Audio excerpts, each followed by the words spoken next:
سلام أنا هبلنا بإسرع 4 ساعات أب تجري تفصمن تجري زملكات وسيناتات كنقرأكم حبار بانا جمير الله فلما عبيت نربطات كنقدم جزات تجري أب تحت منجست فيدرال نهلو تمزابلت نخملسو تسمع عيني ريلو نبر بريزيدنت جيتاتشو ردا أبيات كريستيان تجري حزون سلا إثيوبيا ينزسب كاخبلون تسمع له حبار بانا كدهسسوي بريزيدنت تادس ورده تمت اب زملكت ጉዳይ ኣብ ቀረባ እዋን ውሳነ ከሕልፉ እዮም ተባሂሉ ተምት ክሳብ ሕዚ ኣብ ትሕቲ ኣብ አዲስ አበባ ዝርከብ መሪሕነት ከም ዘለዎ እውን ሰሚዕና ኣለና ሎሚ ነካፍለኩም ክኸውን እዩ ኣብ ሱዳን ዝርከቡ ስደተኛታት ተጋሩ ሕዚ እውን ካብ ሓደጋ ባርዕ ኣይምለጡን 20 መራሕቲ ስድራ መንበር ኣልቦ ብዛዕባ ዝገበረ ሓደጋን ሓዱሽ ሓበሬታ ሚሊሻታት ምዕራብ ትግራይን ሓባር ባና ክሕብረኩም እዩ وظف مهاي 17 وارح نخفلو خسيسو زراتع محور ممهران تግራይ ክስ ኣፈጻጽማ ብዛዕባ ምምስራቱን ሎሚ ኣብ መቐለ ብዛዕባ ዝተገበረ ሰላማዊ ሰልፍን ዝነግር ሓበሬታ ኣብ ሓባር ባና ክትረኽብዎ ኢኹም ኣብ ትግራይ ጠፊዩ ዝነበረ ሕማም ዳግም ከም ዝተልዓለን ማእሰርቲ ሰሙያ ጥዕና ከም ዝቐጸለን መልኪቱ ዘዳልናልኩም ሓበሬታ እውን ኣሎ ምሳና ክትኮኑ ንኣንገድና ቻናል ባና ሚድያ ላይክ ሼር ሰብስክራይብ ክትገብሩ ብኽብሪ ንዕድመኩም ግዛት ትግራይ ኣብ ትሕቲ መንግስቲ ፌደራል ንሃለዎ ተመዛበልቲ ወገናት ንኽምለሱ ተሰማሚዑ ከም ዝነበረ ነበር ፕሬዝደንት ግዚያዊ ምሕዳር ትግራይ ጌታቸው ረዳ አረጋጊጹ ውዕል ፕሪቶሪያን ተፈጸመ መራሕቲ ተደራደርቲ ህወሓትን መንግስቲ ፌደራልን ዝነበሩ ኣይተ ጌታቸው ረዳን ኣይተ ሬድዋን ሁሴንን ምስ ኣገልግሎት ዜና ኢትዮጵያ ዘካየድዎ ቃለ መሕትት ዝተፈላለዩ ርእቶታት የተኣናግደሎ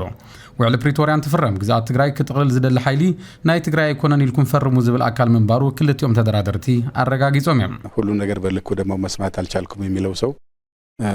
ከራሱ መንደርና ሰፈር ጋር እንዳምሰፍተው ይዘዋል ይሄ ግዛት አይመለከተንም ብላችሁ ፈርሙ የሚል ነገር ሊኖር አይችልም እትውዕልን ተፈረምን ምስተፈረመን ዝገጠሙ ዕንቅፋታት ኢሎም መብር ዝሃቡ ሹመኛታት ብልጽግና ግዛት ትግራይ ዝምልከት ዝተፈላለዩ ሓሳባት አልዒሎም እዮም ኣይተ ጌታቸው ፕሬዝደንት ግዚያዊ ምሕዳር ኣብ ዝነበረሉ እዋን ኣብ ትሕቲ ወረርቲ ኣካላት ዘሎ ግዛት ትግራይ ብሰራዊት ምክልኻል ኢትዮጵያ እናተሓለወ ተመዛበልቲ ክምለሱ ከም ዝተሰማምዐ ተዛሪቡ ተመዛበልቲ ንኸይምለሱ ዝደሊ ዝበልዎ ሓይሊ ሰራዊት ሒዘን ተዘይኣተኹ ተመዛበልቲ ይምለሱ ብምባሉ እቲ ትልሚ ዛጊድ ክፍጸም ከም ዘይካለ እዩ ገሊጹ ኣይተ ጌታቸው ኣብ ዘረቡ ውሕስናት ጸጥታ ኸይሃለዎም ናብ ጸለምቲ ተመሊሶም ብሰንኪ ስጋት ድሕንነት ናብ እንዳባጉናን ሽረ እንዳስላሰን ደጊሞም ብዛዕባ ዝተመዛበሉ ወገናት ግን ኣይተዛረበን ተመዛበልቲ ወገናት ብዘይ መምላሶም ከም ዓብይ ውድቀት መምሕዳሩ ገይሩ ብተደጋጋሚ እንትዛረብ ስማዕ ኣይተ ጌታቸው ኣብቲ ናይ ትማል መግለጺ እውን እንትደግሞ ተሰሚዑ ተመዛበልቲ ወገናት ምስ ተመለሱ መረጻ ክሳብ ዝካየድ ናይ ባዕሉ መምሕዳር ጣይሾም ዓርሶም ከም መሓድሩን መረጻ ተገይሩ ስሩዕ መንግስቲ ምስ ተጣየሸ ድማ ሪፈረንደም ክካየድን ምስ መንግስቲ ፌደራል ኣብ ስምምዕ በፂሑ ምንባር እዩ ኣዘኻኺሩ ተመዛበልትን ኣብ መረበቶም ድሕሪ መምላሶም ዘጣይሹ መምሕዳር ተጸዋዕነቱ ናብ መን ምዃኑ በጀት ከመይ ከም ዝልቀቐሉን ዝምልከት ጉዳይ ግና መምሕዳሩ ብዛዕባ በፂሕዎ ዝነበረ ስምምዕ መብርሄ ኣይሃበን ኣብዚ ጉዳይ ርእቶ ዝሃበ ኣይተ ሬድዋን ሁሴን ግና ኣብ መምሕዳር በጀት እቲ ዝጣየሽ ምሕደራ ብዝግባእ ኣይተዘራርብናን ድሕሪ ተመዛበልቲ መምላሶም ክነርክበሉ ብዝብል እቲ ጉዳይ ገዲፍናዮ ኢና ጸኒሕና ክብል እዩ ተሰሚዑ ናይ ሎሚ ፕሬዝደንት ናይ ቀደም ምክትል ፕሬዝደንት ጌታቸው ረዳ ዝነበረ ሌተናል ጀነራል ታደሰ ወረደ ግና ኣብ ወርሒ ሚያዝያ 2016 ዓ.ም ኣብ ዝሃቦ መግለጺ ነዚ ሕቶ ዝምልስ ስምምዕ ተገይሩ መንባሩ ገሊጹ ነይሩ እዩ ሌተናል ጀነራል ታደሰ ወረደ ተመዛበልቲ ዞባ ምዕራብ ክሳብ ሰነ 30 2016 ዓ.ም ክምለሱ እዮም ብምባል ኣብ ዝሃቦ መግለጺ ተመዛበልቲ ተመሊሶም ዘጣይሽዎ ምሕደራ ተጽዋዕነቱ ንግዚያዊ ምሕዳር ትግራይ ከም ዝኸውንን በጀቱ ድማ በቲ ግዚያዊ ምሕዳር ከም ዝልቀቕን ምዝራቦም ይዝከር ውዕል ፕሪቶሪያ ዕንቅፍን ኢሉ ዝኣምን ሓይሊ መሓዛ ትግራይ ክኸውነ ይኽእልን ዝበለ ኣይተ ጌታቸው ኣብ ጉዳይ ኢትዮጵያውነት ዝብል ፕሮጀክት እውን ርእቱ ሂቡ እዩ ህዝቢ ትግራይ ኣብ ልዕሊኡ ዝተፈጸመ በደል ኢትዮጵያ ክጸልእ ምኽንያት ኮይኑዎ ዝብል ሓሳብ ዘልዓለ ኣይተ ጌታቸው ነቲ ዝሓለፈ ዝሕክምን ኣብ ኢትዮጵያ ተስፋ ክህልዎ ዝኽእልን ስራሕ ምስራሕ ከም ዘድሊ ነቲ ሓላፍነት ዝሃቦ መንግስቲ ኢትዮጵያ መልእኽቱ ኣሕሊፉ ህዝቢ ትግራይ ኣብ ኢትዮጵያ መሊኡ ተስፋ ከም ዘይቆረጸ ግና 2013 ዓ.ም ኣብ በረኻ ኮይኑ ኣብ ቤተ ክርስቲያናት ሰምዑ ዝነበረ ቅዳሴ ከም ኣብነት ኣልዒሉ ከረድእ ፈቲኑ እዩ ብርግጽ ኣብ 2013 ዓ.ም ኣብ ኣብያተ ክርስቲያናት ትግራይ ኢትዮጵያ ሃገርና ብዝብል ዝተቃነየ ዋላ እንተነበረ ድሕሪ ምጥያሽ ሲኖዶስ ትግራይ ዘሎ ግና እንታይ ምዃኑ ኣይተ ጌታቸው ኣይፈልጥን ወይ ድማ ክዛረበ ይደልየን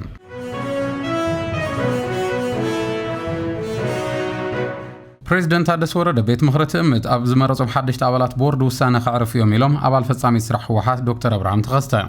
ንምክፍፋል መሪሕነት ህወሓት ሲዒቡ ኣብ ክልተ ዝተመቐሉ ጉጅለታት እቲ ሓደ ትእምት ካብ ኢዱ ንኸይወፅእ እቲ ካልእ ድማ ንትእምት ንምቁፅጻር ናብ ምስሕሓብ ኣትዮም እዮም ቤት ምኽሪ ትእምት ጉባኤ ንኸካይድን ሓደሽቲ ኣባላት ንኽምረፁን ኣባላት እቲ ቤት ምኽሪ ቅድሚ ኣዋርሕ ንዘቕረብዎ ጻውዒት ኣኼባ ብናይ ሽዑ ፕሬዝደንት ጌታቸው ረዳን ኣመራርሓ በዓል ሓደራ ቦርድን ተቐባልነት ዋላ እንተዘይረኸበ እቲ ቤት ምኽሪ ግና ጉባኤ ካይደ ሓደሽቲ ኣባላት መሪፅ ኣለኹ ክብል ተሰሚዑ እዩ ይኹን ዳምበር እቲ ሓዱሽ ኣመራርሓ ቦርድ ዛጊድ ስራሕ ይጀመረን በቲ ቤት ምኽሪ ኣባል ቦርድ ትእምት ኮይኖም ዝተመረጹ ኣባል ፈጻሚ ስራሕ ህወሓት ዶክተር አብርሃም ተኸስተ ምስ ልሳን ውድቦም ዝኾነ ጋዜጣዊ ወይን ኣብ ዘካየድዎ ቃለ መሕትት ከም ዝበልዎ ቤት ምኽሪ ትእምት ኣብ ዘካየዱ ጉባኤ ሓደሽቲ ኣባላት ቦርድን ዝተወሰነ ምትዕራይ ሕገ ደንብን ገይሩ እዩ እቲ ቤት ምኽሪ ኣብ ዝገበሩ ምትዕራይ ዝርዝር መብርሂ ካብ ምሃብ ዝተቆጠቡ ዶክተር አብርሃም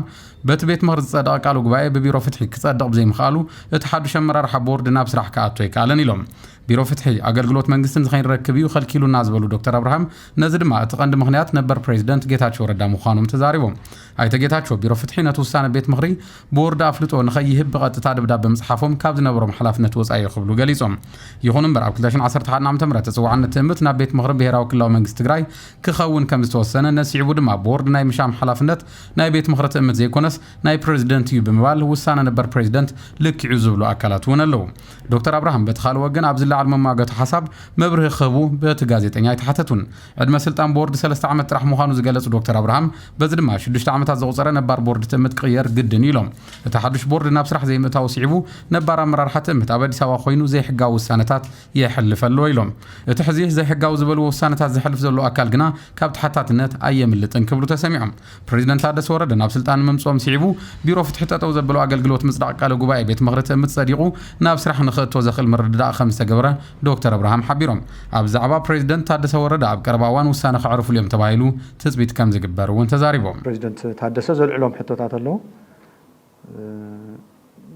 ሰፊሕ ምይጥ ጌርና ኢና ብዛዕባ እውን መወዳእታ ተረዳዲእና ኢና እቲ ጸገም ከም ዝፈትሖ እውን ነጊሩና ኣሎ ተሓድሽ ቦርድ ብጽሑፍ የቕርበለይ እሞ ውሳነ ክህብ ኢሉ ዝሓለፈ ሰሙን ጽሒፍና ኣመልኪትና ኣለና ናብ ፕሬዚደንት ታደሰ ማለት እዩ ስለዚ ፕሬዚደንት ታደሰ ዝውስን መዓልታት ውሳነ ክዕርፈሉ እዩ ኢለ እየ ዝኣምን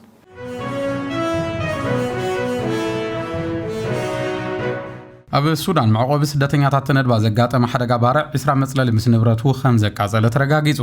እቲ ሓደጋ ባርዕ ሓዊ ካብ ለይቲ ሰዓት 5 ቅድሚ ፍርቂ ለይቲ ጀሚሩ ንኣሳት 1 ሰዓትን ፍርቓን ዝቐጸለ እንትኸውን 20 ስደተኛታት መራሕቲ ስድራ መንበሪ ኣልቦ ክኾኑ ገዲዱ ኣሎ ብሰንኪ ሓደጋ ኣብ ህይወት ሰብ ዝበጽሐ ሓደጋ ከም ዘየለ ባና ሚድያ ካብ ምንጭታት ወረጋጊጹ ኣብ ልዕሊ ንብረት ግን ከቢድ ሓደጋ ከም ዝበጽሐ ንምፍላጥ ክኢሉ እዩ ኣብ ሃገረ ሱዳን መዕቆቢ ስደተኛታት ተነድባ ኡምራ ኩባ ሓሽባን ኡምጉርጉርን ብተደጋጋሚ የጋጥም ብዘሎ ሓደጋ ባርዕ ሓዊ ህይወት ልዕሊ 10 ስደተኛታት ተጋሩ ከም ዝሓለፈን ኣብ ልዕሊ ንብረት ጉድኣት ከም ዝበጽሐን ዝዝከር እዩ ተጋሩ ስደተኛታት ዝነብሩሉ ከባቢ ብተደጋጋሚ ሓያል ንፋስ ዝረኣየሉ ከም ምዃኑ ብተወሳኺ ስደተኛታት ተጋሩ ዘጽልሉ ገዛ ንተፈጥሮውን ሰብ ስራሕን ሓደጋ ዘይጻወር ብምዃኑ ተደጋጋሚ ሓደጋ ባርዕ ንኽፍጠር ምኽንያት ከም ዝኾነ ካብቲ ከባቢ ዝረኽብናዮ ሓበሬታ ይረድእ ብሰንኪ ጄኖሳይዳዊ ኩናት ናብ ሱዳን ዝተሰደዱ ተጋሩ ብሰንኪ ሕድሕድ ኩናት ሱዳንን ተፈጥሮዊ ሓደጋታትን ህልውንኦም ኣብ ሓደጋ ምውዳቑን ብመሰረት ውዕሊ ፕሪቶርያ ቅድሚ ክረምቲ ናብ መረበቶም ንኽምለሱን ብተደጋጋሚ እናሓተቱ ይርከቡ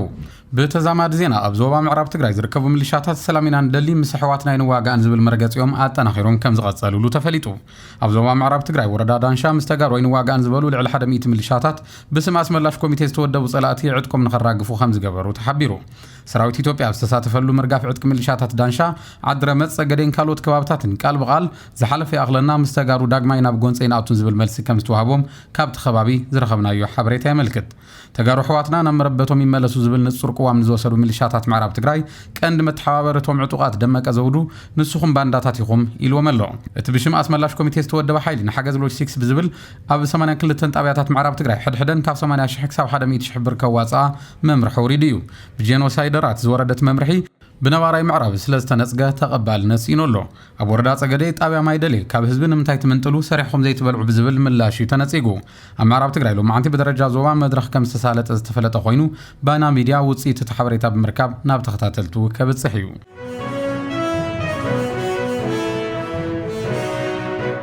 ሰለስተ ሚእቲ ኣባል ማሕበራት ዝሓዘ ጥምረት ማሕበራት ሰብዓካሪ ኣብ ኣፍ ደገ ቤት ጽሕፈት ፕሬዚደንት ሰላማዊ ሰልፊ ኣካይዱ ኣመራርሓን ኣባላትን ሳልሳይ ዙር ሰብዓካሪ ብዝተወደብናሉ መምርሒ 4/2011 ሕቶ ናይ መለስ ዝብል ሕቶኦም ብሰላማዊ ሰልፊ ኣቕሪቦም እቶም ወገናት ትግራይ መሬት ኣይፀበባን መንበር መሰል እምበር ገይጽ ኣይኮነን ዝተወደብናሉ ንሳልሳይ ዙር ሰብዓካሪ እምበር ንቐዳማይ ዙር ኣፓርታማ ኣይኮነን ፍትሕን ኣባላት ሳልሳይ ዙር ሰብዓካሪ እዚ ሕቶ ንልዕሊ 6 ዓመት ሰምዖን ዘዳምፆን ዝሰኣነ ሕቶ እዩ ዝብሉን ካልኦት ጭርሖታትን ኣስሚዖም ግዜያዊ ምሕዳር ትግራይ ብመምርሒ 9/2017 ዓ.ም ኣፓርታማ ሕቶ መንበር ዜጋታት ከም ዝምልስ ምግላጹ ይፍለጥ ነዚዕቡ ምሕዳር ከተማ መቐለ ኣብቲ ዝሓለፈ ወርሒ ተሓሳስ ንኣፓርታማ ዝውዕል መሬት ከም ዝህብ ደደቢት ማይክሮፋይናንስ ድማ ኣብቲ ማይክሮፋይናንስ ንዝዓቆር ማሕበራት ልቓሕ ከም ዘዳለውን ኣብ ቴሌቪዥን ትግራይ ኣብ ዝተመሓላለፈ ዜና ምግላጾም ይዝከር ኮይኑ ግን ኣዛጌድ ናብ ተግባር ኣይተኣተወን እንተኾነ ኣመራርሓን ኣባላትን ሳልሳይ ዙር ሰውዓካሪ ነዚ መምርሒ ብምንጻግ ብዝተወደብናሉ መምርሒ 4/2011 ኢና ተወዲብና መምርሒ 9/2017 ዓ.ም ንድሕሪት ተመሊሱ ኣብ ልዕሊና ተፈጻሚ ዝኾነሉ ሕጋዊ ኣግባብ የለን ብምባል ብተኸታታሊ ይቃወምዎ ኣለዉ ሎሚ ኣብ ዘካየድዎ ሰላማዊ ሰልፊ ንሕቶም ንምስማዕን ንምምላስን ኣብቲ ሰልፊ ዝተረኸበ ኣካል ኣመራርሓ ግዜያዊ ምሕዳር ዘይምህላው ተፈሊጡ ኣሎ ናይ 17 ኣዋርሕ ውዝፍ መሃያ ንኽኽፈሎ ብቤት ፍርዲ ዝተወሰነሉ ማሕበር መምህራን ትግራይ ክሲ ኣፈጻጽማ መስሪቱ ማሕበር መምህራን ትግራይ ንመምህራን ትግራይ ወኪሉ ናይ 17 ኣዋርሕ ውዝፍ መሃያ ኣብ ቤት ፍርዲ ኸሲሱ ብዕለት 7/8/2017 ዓ.ም መሰሉ ከም ዘኽበረን ተኸሰስቲ ብሓባርን ብተናጸልን ንመምህራን ትግራይ ናይ 17 ኣዋርሕ ውዝፍ መሃያ ክኸፍሉ ከም ዝተወሰነ እቲ ማሕበር ዘኻኺሩ እቲ ዝተወሰነ ውሳነ ብውሳነ መሰረት ንኽፍጽሙ ብመዝገብ ቁጽሪ 13/542 ኣብ ላዕለዋይ ቤት ፍርዲ ክልል ትግራይ ክሲ ኣፈጻጽማ ከም ዝመስረተ ሓቢሩ ብመሰረት እዚ ድማ ተኸሰስቲ ነቲ ውሳነ ፈጺሞም 3 ሰነ 2017 ዓ.ም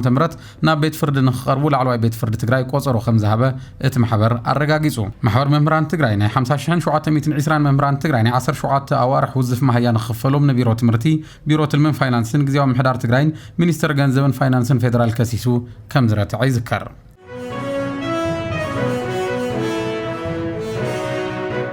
12 ሰባት ብሕማም መገረም ከም ዝተተሓዙ ቤት ጽሕፈት ጥዕና ወረዳ ሳምረ ገሊጹ እቲ ቤት ጽሕፈት ከም ዝሓበሮ እቶም ሰባት ኣብ ውሽጢ 2 ኣዋርሕ በቲ ሕማም ዝተተሓዙ እዮም ሕማም መገረም ቅድሚ ሕዚ ኣብ እንስሳትን ሰብን ጉድኣት እናብጽሐ ዝመጽእ ሕማም እንትኸውን ሕዚ ድማ ኣብ ብዙሓት ሰባት ከም ዝተረኸበ ብምሕባር ካብ ግዜ ናብ ግዜ እናተስፋሕፍሐን እናተጋደደ ንኸይኸይድ ምስ መዳርግቲ ኣካላት ሰብ ሞያ ጥዕና እንስሳት ብምዃን ንማሕበረሰብ ግቡእ ግንዛቤ ብምሃብን ኣድላይ ዘበለ ስራሕቲ ከም ዝሰርሑ ሰብ ሞያ ጥዕና ሆስፒታል ገሊጾም መተሓባበሪ ነርስ መባእታዊ ሆስፒታል ሳምረ ኣይተሓጎስ ነጋ ከም ዝበልዎ እዚ ሕማም ዋላ እኳ ብብዙሕ መንገዲ ዝመሓላለፍ እንትኾነ እቲ ቀንዲ መንቀል ግን ስጋ ብሕክምና ዘይተመርመሩ እንስሳት ዘይበሰለ ስጋ ዘይፈልሐ ጸባን ውፅኢት ጸባን እንትንምገብ እዩ እዚ ሕማም መብዛሕትኡ ግዜ ኣብ ዶሮናን ሙቐትን ዝበዝሐሉ እዋን ዝለዓል ኮይኑ ሳምባን ጸላም ከብድን በዚ ሕማም ድሕር ተጠቂዐን ናይ ምድሓን ዕድሉ ጸቢብ ስለ ዝኾነ ምልክታት እቲ ሕማም ተተራእዮም ብህፁፅ ናብ ጣብያ ጥዕና ክኸዱ መልእኽቶም መመሓላሊፎም ብተወሳኺ ድማ ይብሉ ኣይተሓጎስ ሕማም መገረም ካብ ምጉዳል ኣካል ሓሊፉ ናብ ሞት ከብፅሕ ዝኽእል ሕማም ስለ ዝኾነ ሕብረተሰብ ኣድላይ ዘበለ ጥንቃቐታት ክገብርን በቲ ሕማም ዝተጠቕዑ እንስሳት እንተህልው ድማ ስጎም ካብ ምብላዕ ምቁጣብ ከም ዘድሊ ተዛሪቦም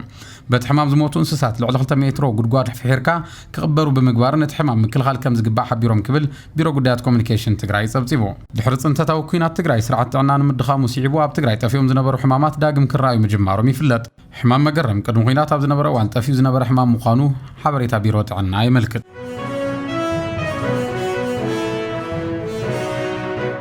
ፖሊስ ብርክት ዝበሉ ሰብ ሞያ ጥዕና ኣብ ቀይዲ ከም ዘውዓለ ምርግጋጹ ኮሚሽን ሰብኣዊ መሰላት ኢትዮጵያ ኣፍሊጡ ኣምነስቲ ኢንተርናሽናል ድማ መንግስቲ መሰሎም ብምሕታቶም ጥራይ ንዝተኣሰሩ ሰራሕተኛታት ጥዕና ንኽፈትሕ ጻውዒት ኣቕሪቡ ፌደራል ፖሊስ ኣብ ማሕበራዊ መራኸብታት ዓመፅ ኣላዓዒሎም ኣብ ስራሕ ንዝርከቡ መሳርሕቶም ኣፈራሪሖም ብዝብል ብዙሓት ሰብ ሞያ ጥዕና ኣብ ቀይዲ ከም ዘውዓለ ምርግጋጹ ኮሚሽን ሰብኣዊ መሰላት ኢትዮጵያ ኣፍሊጡ ኣሎ እቲ ኮሚሽን ምስ ኣድማ ሰራሕተኛታት ጥዕና ብዝተኣሳሰር ብማሕበራዊ ሚድያ ዘነቓቕሑን ኣብ ስራሕ ንዝነበሩ ካልኦት መሳርሕቶም ዘፈራርሑም ብዝብል ፖሊስ ሰብ ሞያ ጥዕና ኣብ ቀይዲ ከም ዘእተወ ኣፍሊጡ بمسارات مروح حبريتها هيلز فويس إثيوبيا مستعار ما بستأساسر أبتحت قيد ذاته سمويات عنا العلمي تبصح له أبت قيدي كابزو على سمويات عنا دكتور مهليت كوعشن دكتور ساميل هايلون يركبوهم مستعار ما سرحتنيات عنا بستأساسر أب قيد ذاته دكتور مهليت يركبوهم تشعت سبعة عامس من لعاب بزبل تخصيصهم تمالنا بيت فرد مغربهم نمفلات تخيلوا له بدحرت بدرجة هاجر استخيدار ما سرحتنيات عنا تزحلف السوني 11 قمة 2017 عام تمرت بحيل تاتا كاب جزن سوس داكيلا اناتوميك باثولوجي دكتور مهليت كوعش تركبوهم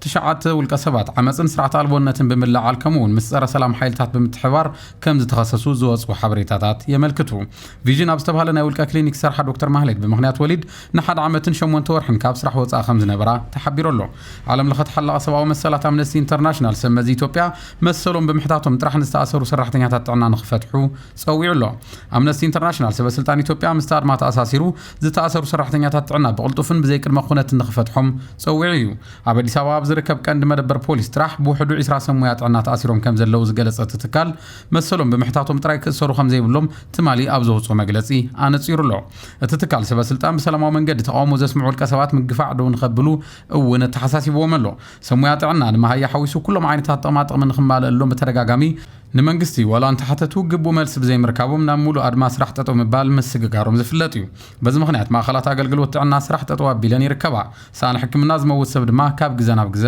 እናወሰኸ ይርከብ መንግስቲ ግን ነቲ ሕቶ እኹል መልሲ ካብ ምሃብ ንሰብ ሞያ ኣብ ምእሳር ተጸሚዱ ይርከብ ካብዚ ብተወሳኺ ኣድማ ስራሕ ጠጠው ምባል ንዝገበሩ ሰራሕተኛታት ብምብራር ንጡረተኛታት ስራሕ ንሳኑን ሰብ ሞያ ጻውዒት ገይሩሎ